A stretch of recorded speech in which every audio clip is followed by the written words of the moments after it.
Flash, flash, flash. Batata, ba mama, bandeko, alobino, na ko expliquer bino moi eloko moke parce que na yo ki ba appelé bo bengi bengi. Hein, comme d'habitude ya likambo koleka na mboka arrivé à madame Bintu Keita na Goma IDPS elobi makambo ebele. Banda IDPS na 2019 ti lelo ekosaka. Soki totandi ba livre penza lukuta ba besaka ti eloko moko esala makata lukuta na lukuta. Lukuta na lukuta. Nano bolemba te IDPS. Oh madame Bintu Keita na Goma soki boye oh pouvoir de la rue. Hein? Avec votre commandant suprême il y a force du progrès. Félix Tshilombo, commandant suprême il y a force du progrès. Zomon. Oyebi na mukuse.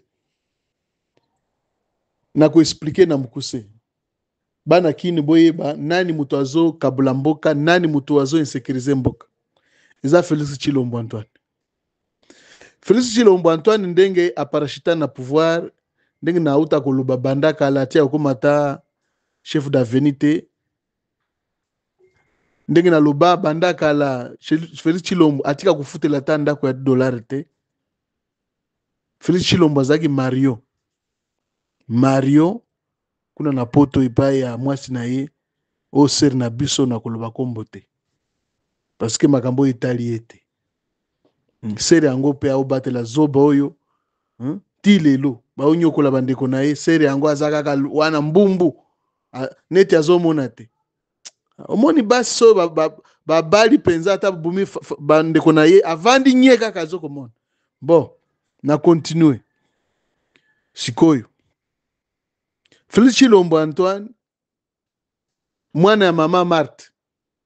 Objectif na bango kosilisa baswahili fone nyoso. So yoza muswahili ozo kustenele Tshisekedi Tshilombo Antoine Félix faut qu'il na hôpital. Félix a divisé Congo. A divisé peuple congolais. Félix Tshilombo akabi minduki na ba FDLR. Ba FDLR oyo penza baza na problème sur le plan international basala génocide na Rwanda. Félix Tshilombo akabaki minduki oyo akabi na ba FDLR azoyeba nombre te. Pe minduki oyo akabaki na ba FDLR soko tuni ye akende kozwango aibite ya kozwango ndenge nini parce que azoyeba nombre te. Minduki ekabwami kili. Objectif ya minduki wana eza pona ko violer bana basi, ko violer ba fille na bana mike. Objectif ya minduki wana eza pona ko buma. Mutu nyoso aza contre Félix Tshilombo ou bien mutu nyoso oyo aza contre dictature ou bien contre tribalisme. Il faut minduki wana ibuma ye. Félix Tshilombo Antoine akabaki minduki na baswandiza ba milice oyo babengi bazalendo. Oyo bazalendo oyo Mwindo Nzangi azokolela mbongo. Donc comme business ya Mwindo Nzangi na bitakwira. Félix Tshilombo akabi minduki oyo nombre zoye banate. Minduki etondi kili. Objectif ya minduki wana ko insécuriser baswahili baboma na bango donc bazalendo wana ce sont des bandits oyo bazaki na babuloko bana oyo penza na ba famille na bango balemba bango ba modira bango donc baza maudit. Donc so moni mutu aza kati ya groupe wana bazalendo so tali bien c'est un enfant maudit o penza famille ekokayete yango bango wana nde bakotaka na mouvement wana. Ba volume armé nyoso bazaki na ville ya Goma. Ba volume armé nyoso bazaki na ville ya Bukavu. Bango wana nde Félix sikoyo apesaki bango minduki. Basala musala na bango bie babuma baswahili. Donc baswahili babomana. Omoni objectif ya Félix Tshilombo. To timbeli yo sikoyo. Minduki wana soko yebisi Félix Tshilombo kabaki minduki boni azoyeba te. Félix Tshilombo est-ce que oza capable yako récupérer sous minduki wana azoyeba te. Boni président au bidon boyo bakambo béton, un président bidon. Oka baka minduki na ba civil na ba volume armé, mais ozoyeba ndenge ya ko récupérer minduki wana te. Vous les intellectuels, esika bozali parce que esika nyonso bozakana pona ko analyser, bosali ba analyse. Mboka nini so mona chef de l'état azokaba minduki na bato basala formation militaire te. Bato bakima na boloko prison centrale ya Munzenze ya Goma, bato bakima na prison centrale ya Bukavu, bango nde bazaka na minduki. Yo président soit président ya force du progrès parce que Tshisekedi aza président république te, azali président ya IDPS na commandant suprême ya force du progrès. Okabi minduki na ba volume armé oyo. Pomboka izo akimia ubie pomboka ebukana. Bino ba analyste. Bosaka ba analyse non? Likambo oyo. Est-ce bozo analyser yango? Toujours Félix Tshilombo. Oyo a insécurisé mboka surtout ngambo ya baswahili. Félix Tshilombo. Minduki okabaki oyebi eza combien? Pe oyebi ndenge nini oki kozwa minduki o récupérer yango azoyeba te. Félix Tshilombo asuki wana lisusu te pona kolakisaki aza na pla penza ku exterminer baswahili nyonso bali mwana RDC. Abandi koboma ba officier swahiliphone. Bazobuma bango butu na moi. Ba mususu bazomona na te bazobwaka bango na fleuve. Na butu. Soko moni officier swahiliphone ya monani te bokei na prison dolo bokei na demiap na kitambo wana na rai. Bomoni yete bokei na makala bomoni yete yebake esi babwaka na fleuve. Donc de opération boma muswahili. Bakino. Mboka oyo, mboka ba Swahili, mboka ya Bangala, mboka ya Bakongo, mboka pe ya Baluba. 4 tribus na kati ya mboka oyo. Kasi ba Swahili ni bakomi bête noire. Ya régime oyo dictatorial, régime tribal, oyo ezali koloba état de droit. Esuki wana te. Pona kolakisa bino moko ke bazo massacrer batu na ndenge ya mukete, même droit de l'homme. Oyo ezalaki na kala na tango ya régime ya son excellence Joseph Kabila Kabange, ezalaki bango tu baluba, donc basalaki bakomaki baje ya droit de l'homme pona kokosela régime ya Joseph Kabila Kabange. Siko tango baluba bazui pouvoir, droit de l'homme wana elimwe, bazo massacrer, bazo violer pe bazo koloba te. Bango moko bauti kobuma Wapanga Kabasele, babomiye. Tango babomi Wapanga Kabasele, basali jugement mbangu bakondane batu babomi Wapanga me muto ya tindaki batu wana, muto afutaki bango $100 kombo na kaboya. Babengi siete na tribunal. Wapi eta de droit. Mboka za kokufa bande kunangai. Bozo kolanda ngai na Swahili na Kilingala. Lelo nazolo bana Lingala pona lobela ba Kinois boyoka. Ske ba Kinois mo ete so ba bisi bino conseil. Eza na stade wera sona ko beta. Awa action butemi balo babakisi moko wana nde boyibi. Donc soki mboka ekufi pino pe ba Kinois. Boza parmi au moins na 70%. Bozo accompagner mabe. Bozo accompagner médiocre. Bino bakino. Nasuki si na koloba. Nyoso na uti koloba pona plan ya Félix Tshisekedi Tshilombo ko exterminer ba Swahili. Yango bomona ki mama Marthe Kasalu alobaki mwana nanga Félix Tshilombo bombarder ba Swahili wana nyoso bakufa. Ba audio izali. Mwana nanga Félix Tshilombo wana mama Marthe Kasalu bombarder ba Swahili nyoso bakufa bazali ba Rwandais. Mama Marthe Kasalu, mama ya chef de l'État, mwasi ya Etienne Tshisekedi wa Mulumba. Oto zeko benga opposé ya Mobutu.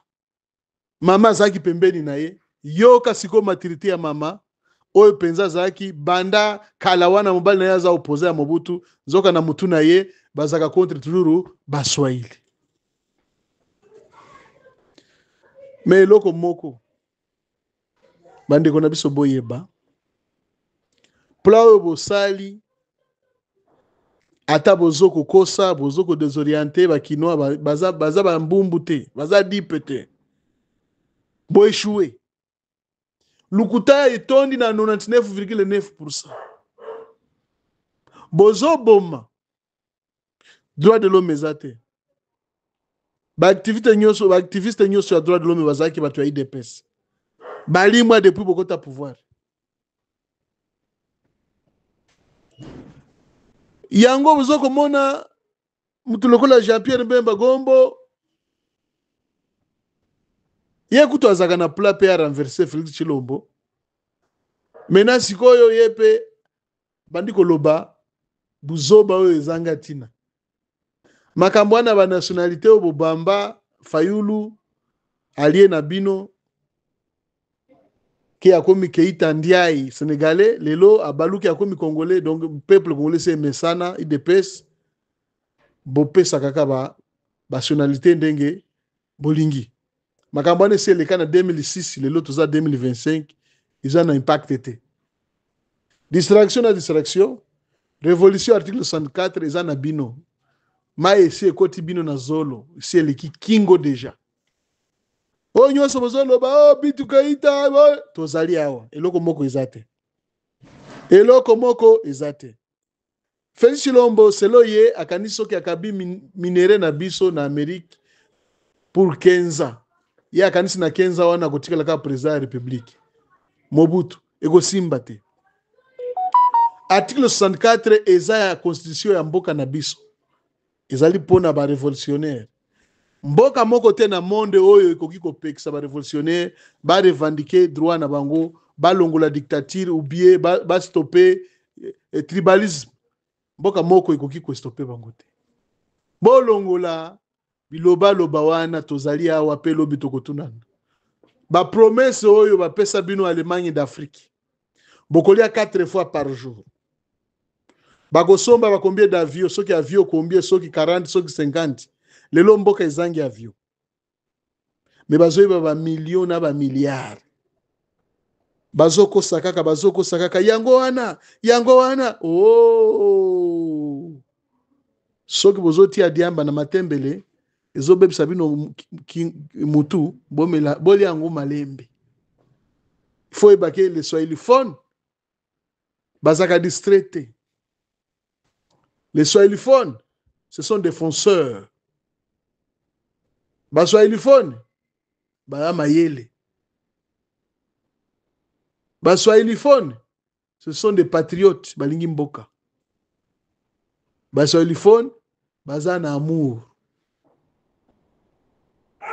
Soko uti kisasa oye na ngambo ya ba swahiliphones ozaka mopayo ozoleka bakobenga oya kolia mena Kinshasa yo kotala télévision pe opesi bon appétit bakobenga olia te parce que nzala eleki siko nzala on ekodi tina cerveau bana kini mission na biso ba swahiliphones mission ba swahiliphones nyonso balingi nde Kinshasa nzala esila bo vivre goût ya RDC bo sepela bo vivre paradis o mboka tia na RDC paradis o nzambe atia na RDC faut vivre yango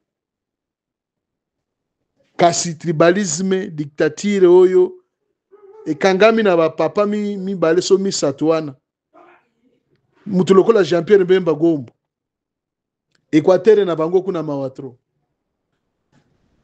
Jean-Pierre Bemba Gombo aza modèle te kutu yeto kolobela ete aza na tina te